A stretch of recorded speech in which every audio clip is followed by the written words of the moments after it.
malaa dadku tusaalahay aad wax ugu fahmayo ogyihiin aan laba midhoo tusaale ama saddex tusaalaha tilmaamo nusuusta badanba ka tago nabigu calayhi salaatu wasalaam iyo quraysh sulxu xudaybiya heshiis bay wada galeen heshiiskii oo la wado waan weli la qorin ayaa waxayse soo taageen nin muslima abujandal nin muslima uu dhalay odayga nebiga heshiiska la gelaya calayhi salaatu wasalaam oo maka lagu toorjargareeyey oo soo baxsadoo silsiladihii ku xidhan yihin qiyaasada nin muslima oo gaal ka soo cararay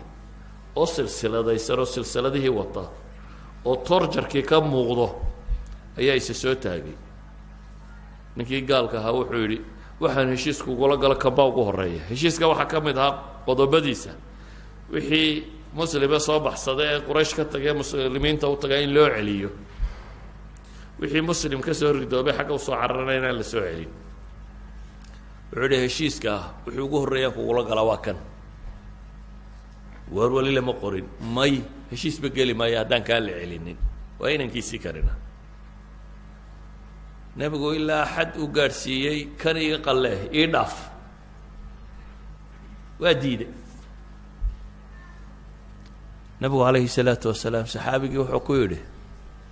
isbir waxtasib raac haddaba waa nin muslimo waayo waxaa la ilaalinaya cahdiga muslimiintu galeen isbir waxtasib baa la yidhi sabiroo iska tag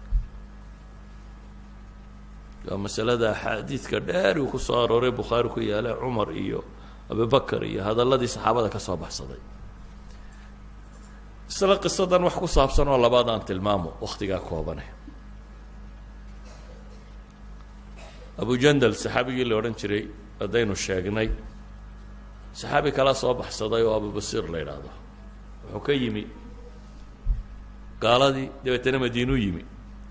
madiina isagoo iska fadhiyo jooga ayay gaaladii laba nin ka soo daba direen waxay dhahaen ninkaasaa soo baxsaday waa in la soo celiyaa ballankeenuna wuxuu ahaa maxay inaad celiso wixii xaggayga ka yimaado abubasiiroo jooga buu nebigu yeedho wuxuu yihi kaale raac nimanka nebi maxamed ma diidi karo calayhi salaatu wasalaam labadii nin buu soo raaca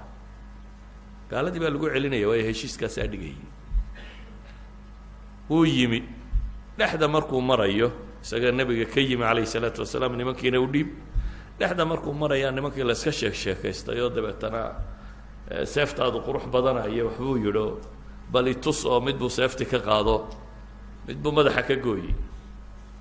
kii kalena wuu cararay isagoo kii kale eriyayo haddana madiina kusoo noqdo waxaa la yidhi abubuseer soo gala haddana oo labadii nin aad ku dartay midna dhimay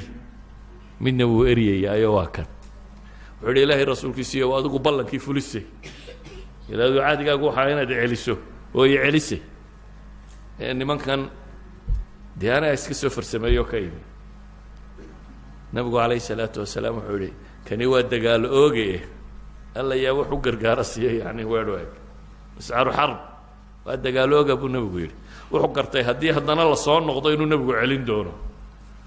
markaasuu iska baxa meelaan dowladda islaamku gaadhin oo xeeba buu iska degay nebi maxamed xukumin markaa dee gaaladu odhan mayso soo celiyo markaa wuu iskaga tegey meel kaluu joogaa halkaas buu ayuu noqday inuu gaalada dagaal isagu keligii la galo muslimiintii wixii soo baxsadaaba madiine ma yimaadaane halkaasay tagaan dhowr boqol oo ninoo abujandalkii ka mid yahay baa ugu tegey akhiiran gaaladaa time waxay idhaahdeen bandigaa waanu ogolla in laga masaxaa heshiiskii nimankan u naga qabo oo ha ku soo noqdaan madiino iyaguna heshiiskaa soo galaan inay sulxiga ku jiraan oo nabaddaa waxaan uga dan leeyahay hadduu qofka muslimkii heshiis rabo inuu buriyo ma heshiiska adag baa jira dad muslimiina oo la dhibay oo saa loo rafaadinayo kaasuu aqbali waa maslaxad iyo waa kan iyo waxaasi meesha kama socdaan heshiiskaad gasha waad gasha qiso saddexaad aan idiin tilmaamo dagaalkii beder markuu nebigu galay ee gaaladiina soo socoto waxaynu naqaanaa dagaalkaas